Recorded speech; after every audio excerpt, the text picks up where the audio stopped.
All right, we are live with another episode of Digital Marketing Edge. My name is James Lantine, and as always, I'm joined with Matthew. How you doing, Matthew? Pretty good, I all think I things need. considering. Yeah, I know.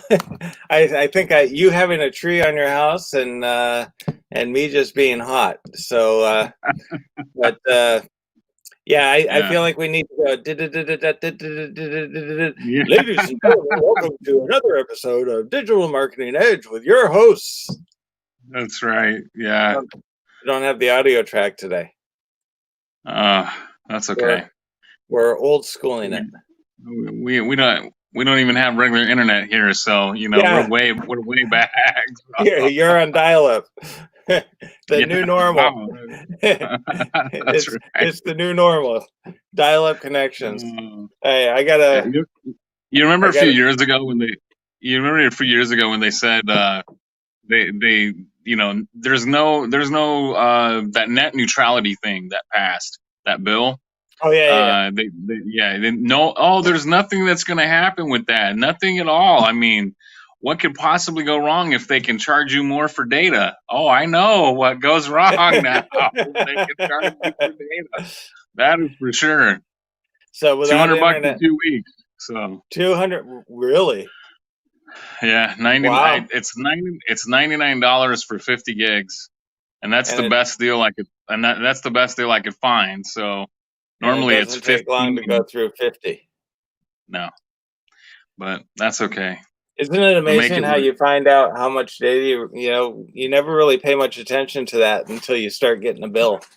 Yeah, I looked up. So, I looked up our usage history on our regular internet, and I was like, we use like 1,300 gigs a month. So I was like, wow. wow, that's quite a bit. So if you had to pay for it under the plan you're now on now, how much would that have been? Oh my goodness, like 1,500 bucks probably. Wow. Yeah. Yeah, that's That would slow down the crazy. YouTube views and the gaming and all that stuff, wouldn't it? I So, would be like an internet Nazi. No, you can't use that. No, communists everywhere. Uh, yeah. it's hilarious. Yeah. You keep It's an hiding equal it. I think amount we for should just show everybody. what you're drinking. Yeah, I Maybe they'll know. send us a few dollars for marketing. Yeah, exactly. So we have something new and exciting that we're starting, Yep. and it has to do with real estate. Yes. Because one of the things that we've discovered is that under this new normal, that's my new favorite term. New. Let me get my right. You New. gotta love the bubble quote. Yeah, Yeah. new normal. So, real estate agents can no longer sell homes the way they used to, holding open houses and just having people show up. Now people have to sign up in advance, and you can only have one party going in at a time, and all this stuff. So we have started a new service called My virtual tours dot real estate. Yes. yeah. It's funny because I had a couple of real estate agents take a look at it, Uh-huh. and they're like, "It doesn't work." And I'm like, "What do you mean it doesn't work?" I don't get to the website. And I said, "Well, what are you getting?" She said, "I get a page error." I said, "You do?" And she said, "Yeah." And I said, "Well, I can tell you why." And she said, "Why?" And I said, "Because you typed in myvirtualtours.realestate.com." Uh, yeah. So it's amazing how a lot of people still don't realize that there are all these new domain extensions that are out there. And .com isn't the only one that exists. I mean, people are familiar with .com, .org, but there's a ton more extensions now, aren't there? Yeah, thousands probably. Dot biz, dot info, dot tech, dot shop, dot real estate.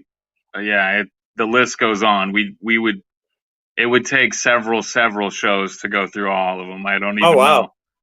know. So I Yeah, could probably there's a get one lot of that is them. .magic. Dot Matthew, yeah. No, .magic. Oh, dot magic. Yeah, I Yeah. bet they probably do. if not, they'll probably have one in next show. So, because we know they all spy on our shows, right? That's Because right. we're that important. Well, we called the whole Walmart thing before it happened, and they never sent a check. So Wait a minute, I forgot. What was the Walmart thing?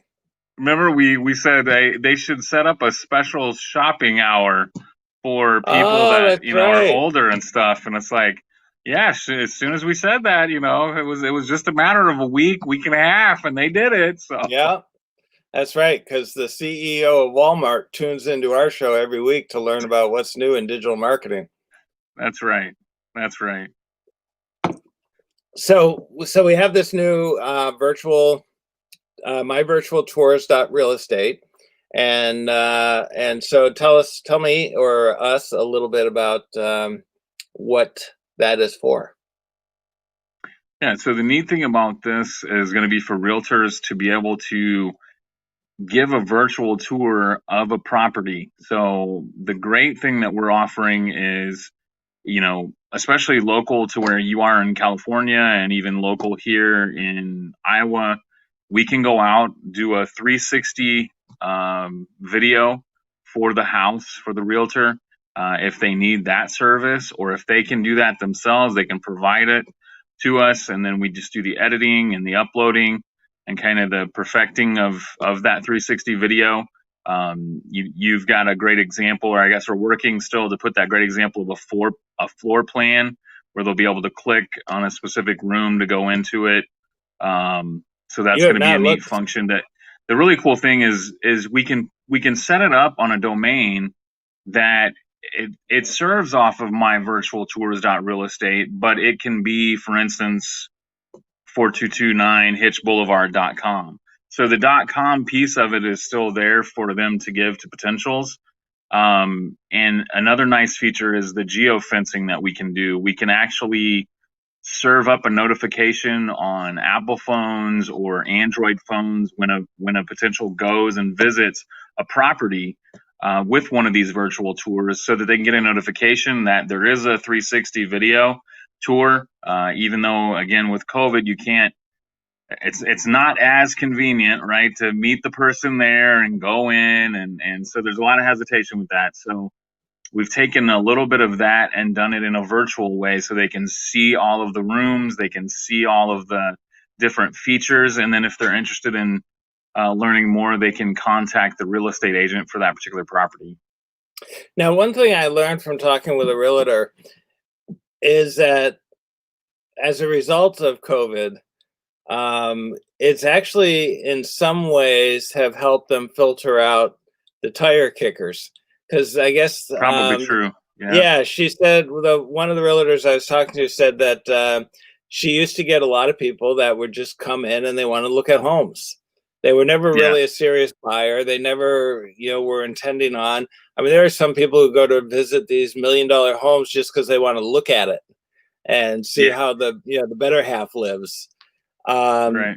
so as a result, the people that are getting in contact with them are more serious buyers. So it's kind of filtered Yeah. out the looky-loos, so to speak. And now you can have as many looky-loos as you want because they can go on virtually and take a peek, and it's not taking your time or anything like that. Yeah.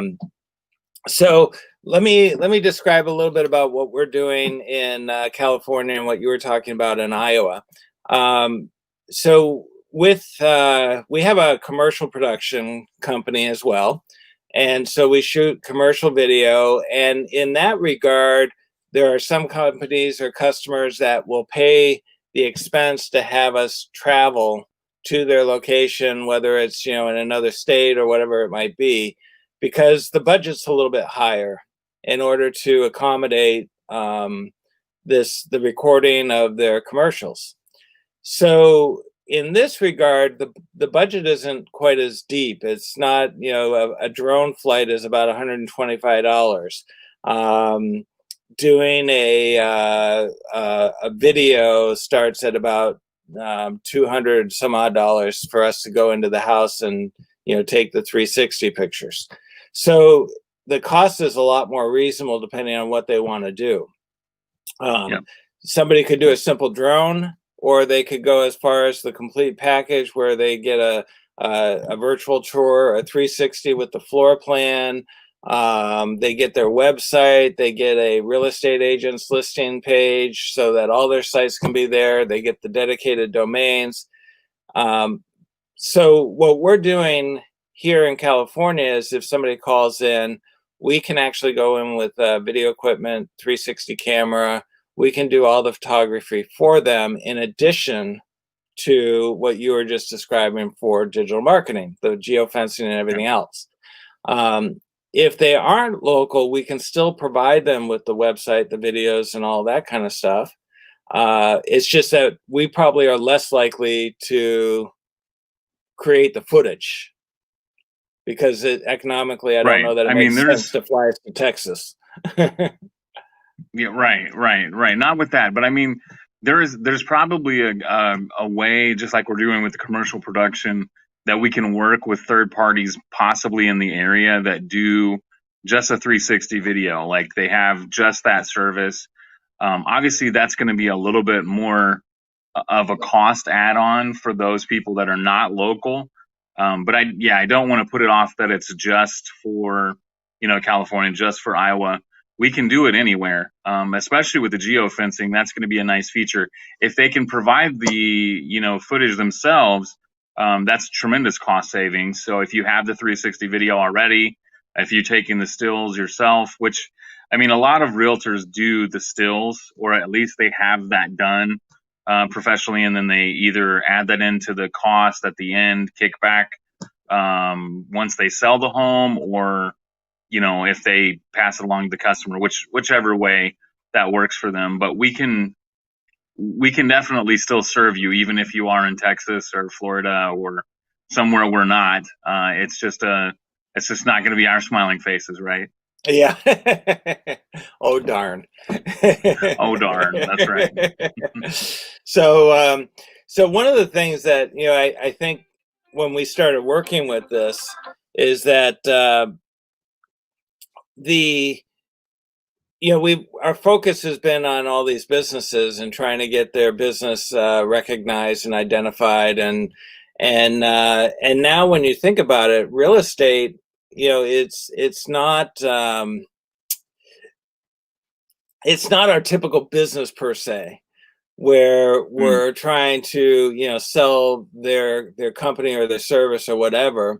But in a sense, they have the same dilemmas that many of our normal businesses do have with their products or services, is getting their home that they're trying to sell in front of the right people. And now that you can't do Right. your traditional sales, how do you do that? And one of the things when I was talking with the realtor is that it's like, a lot of people, when they're buying a home, it's not necessarily that somebody's looking local to buy local. They're coming in from out of state. So how do you reach out to those people and let them know that, hey, we have homes for sale, and getting it out to the right audience? Because everybody, your house is in a big pool of a big bucket like everybody else's house.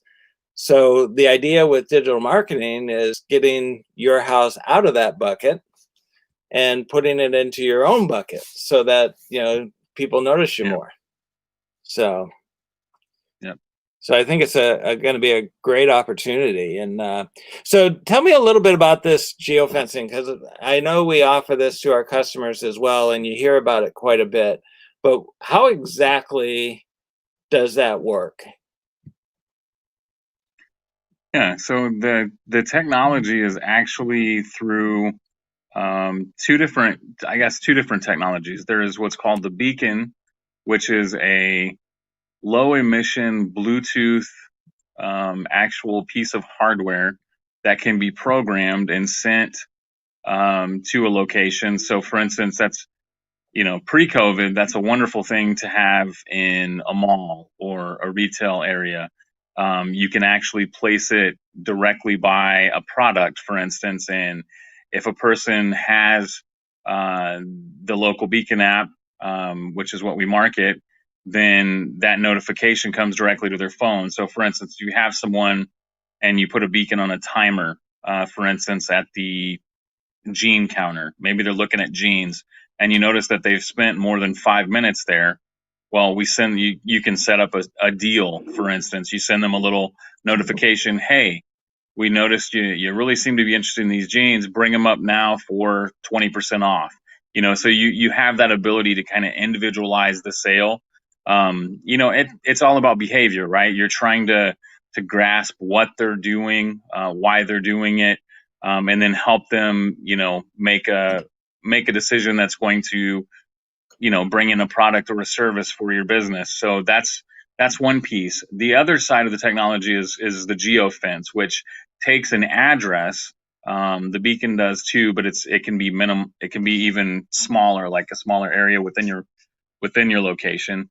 But the geofence can take an address, and we take that and then can offer a notification again on their device when they either enter the area, exit the area, or if they dwell again on a timer X amount of minutes or seconds in a certain area. So you have lots of possibilities to hit them when they come in, you hit them when they leave, even when they're staying in the same location again.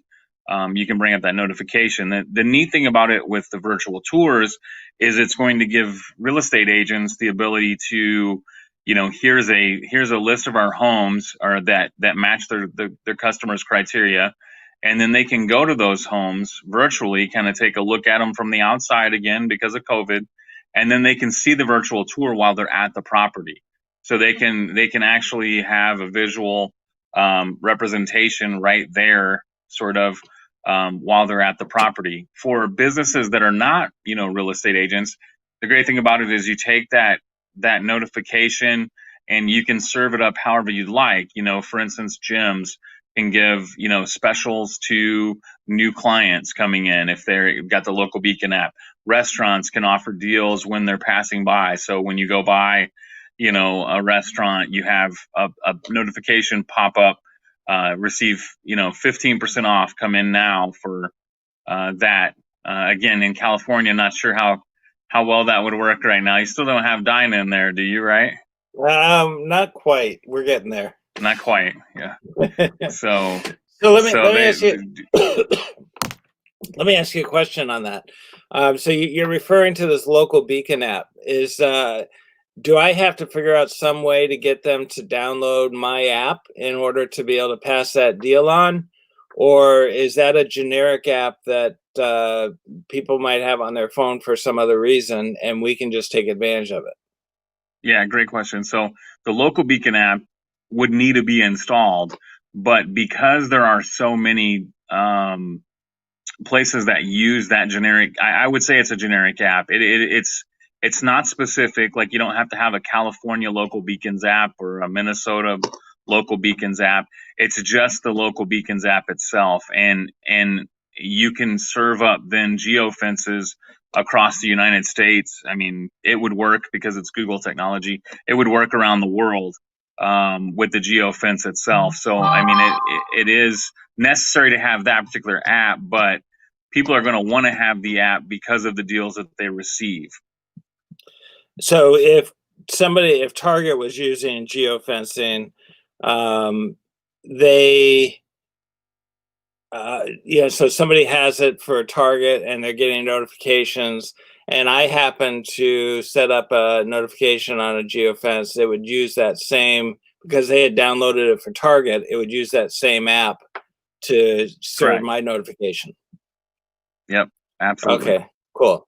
Now, I know one of the things that we talked about is, like, for the case of real estate agents, even if somebody doesn't have that app, if they come to the home, you could have an info box out front that has, or even Yep. a poster that, has a QR code that they can hit on, and it would download the app so they could get the virtual tour.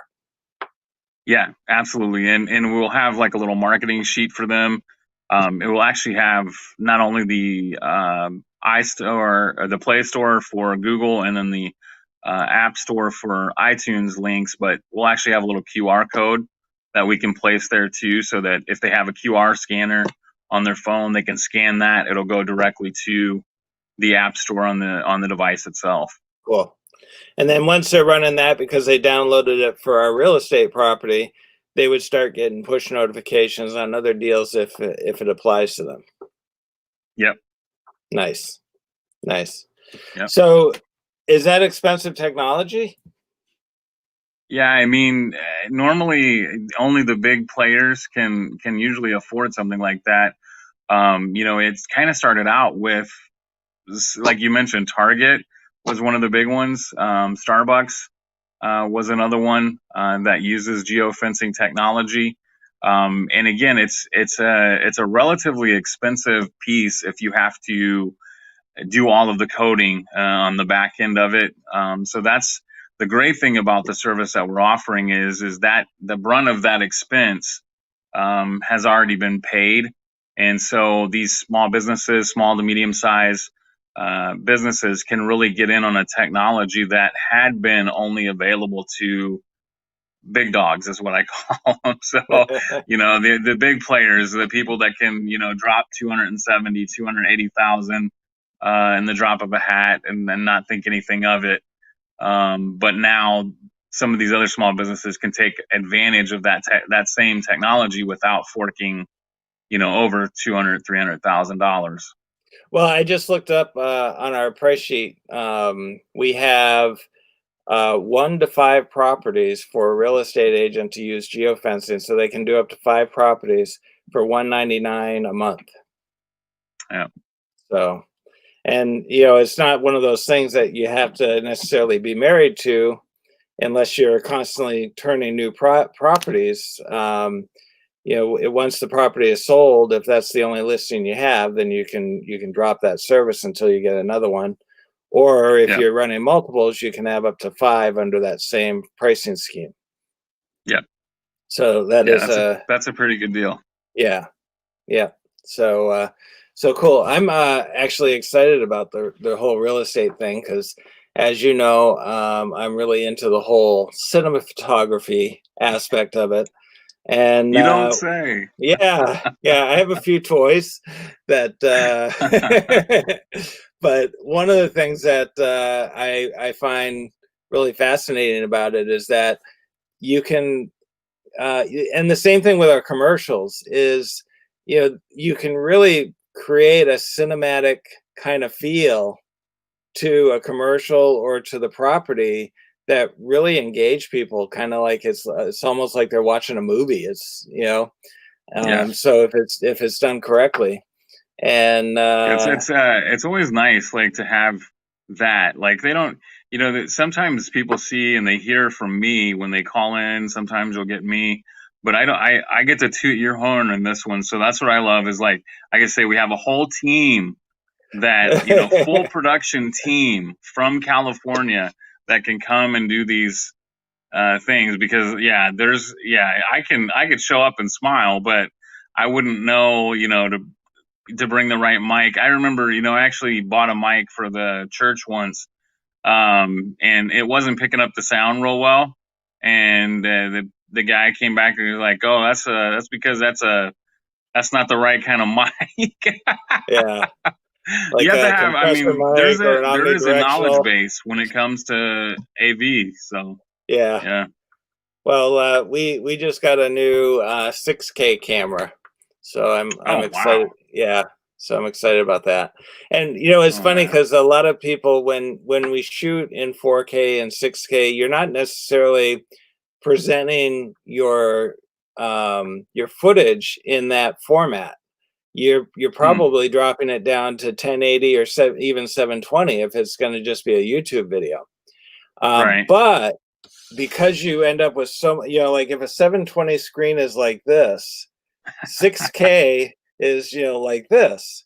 So you have Yeah. all that footage that nobody's going to see, and you can do all sorts of things in post. You can zoom in, you can move the camera out, and you don't distort or blur the image because you're not having to expand it or shrink it. It's all in its original form. So there's so much more you can do with the stuff. It's one of That is the cool. one of the guys that I was working with that was teaching me about camera photography and stuff, or video photography, is that the camera needs to move. It needs to be a part of your scene. If the camera just Hmm. sits idle, it's boring to watch. If there's no movement, it becomes boring, and it's Huh. almost like a documentary where you're just sitting there listening to somebody talk. And so the problem with moving a camera is, in cinematic, very rarely are they autofocused. You have to do the focus Yeah. yourself, which means that if your subject is moving or you're moving, you're constantly having to manually focus while in motion, which is not an easy thing to do in a Yeah. lower budget company, because we don't have wireless, zooms or anything like, or focals. So what I found is that with these higher grade cameras, you can record your footage and add your movement in post, because you Hmm. have all that real estate to work with. So your camera can stay steady while you're That is recording, and cool. then you do the movement afterwards. So That is yeah, cool. um, it's almost as passionate as my magic is. Yeah, Not not quite. you can tell that the production piece really does bring it out of you. So I mean Yeah. it's an exciting product. I mean it was a kind of a, like, we're scratching our heads there thinking about this, and then we're like, hey, that's a really good idea. Yeah. I bet real estate agents could really use that. And then you talk to your friend, and they're like, yeah, that's a pretty good idea, and hey, we'll go for it. So Yeah, yeah, and it's a new way of, I mean, people, we got to start thinking outside the box, that's right. That's and right. In I the don't new s- normal. I don't see this In the new new normal. That's normal right. going away anytime soon. So That's right. and it's funny, even if it does go back to normal, there's some things that have happened as a result of this that have shown that people don't have to work at their business. They can work from home. They don't have to live in New York to work for a New York company. They don't have to live in Los Angeles to work for a Los Angeles company. And so, you can go to school anywhere you want around the world. And I think it's Yeah. shown us that there's a way for us to exist more globally, and even broader than what we originally thought we could. And so I think there's some neat things that have happened as a result of COVID. Yeah. Um, at the same time, it's going to be one of those pendulum things where people are going to become such hermits that there's going to be no social interaction, and people are going to lose how to interact face to face or shake somebody's hand. So we have to be careful, but I think it really brings on some cool things that we're going to be able to start providing for our customers. Yep. I 100% agree. So good. I'm glad you do. Now that we're on the same page, we'll go to work. That's right. So the virtual tours website is again, Myvirtualtours.real estate. and then they can obviously go to My Digital Marketing Edge. I don't know if we have a link Yep. up there yet, but we'll probably Yeah, have links one up. soon. Good. Yep. And so you can go to mydigitalmarketingedge.com and navigate over to that. You can also go to whiterabbitmagic.com, or it's wrmagic.com, and there'll be a link over there for the production side of it to the real estate as well. So a lot of cool things going on. And if they want to get a hold of us, Matthew, how are they going to do that? 866-822-7246, and then just select the option. So there's options on there from video production to the virtual tours, to SEO, to pay-per-click. So lots of ways that they can contact us, or they They can got visit options. mydigitalmarketingedge.com. Yeah, I was listening to a comedian in the car the other day, and he's like, he said, he called a cable company for support, and it said, "Please listen to our menu options, for they have changed, or they have recently changed." And he's like, if you have to notify your customer, if a customer took the time to memorize your menu options, and you have to notify them that it's changed, you might want to take a look at your product because they are calling you way too much. Way too much. That's right. Yeah. So That's good. but I thought that was a funny line. Anyways, Matt, as always, it was great to see you. And by the way, for our listeners, Matthew lives in Iowa. I live in California. We have been working together for years now, several years, I believe. Right? Yeah. Maybe 4 years? Yeah. Coming up in 4 years. Yep. And we have just finally met each other face to face about a week ago. Yeah. So, which I can now take my mask off because you can now see the real me, because you now know what the real me looks like. So I don't need to put on this, this beautiful face. I can Right. I can take it off. I can take the wig off too. And so anyways, it was great to finally meet you. And I look forward to this new venture that we're going down, because I think it's going to be a great addition to Digital Marketing Edge. And as always, Matthew, I will talk to you next week. All right. Have a good one. Now, you got to sing some music or do something, because we got to, close the show to da da da da da da da da da. Yeah. You need to get Jared. You need to get Jared to do that. I'm not singing. So I think we just completely lost our audience. But we will see y'all next week. Take care. Bye. Bye.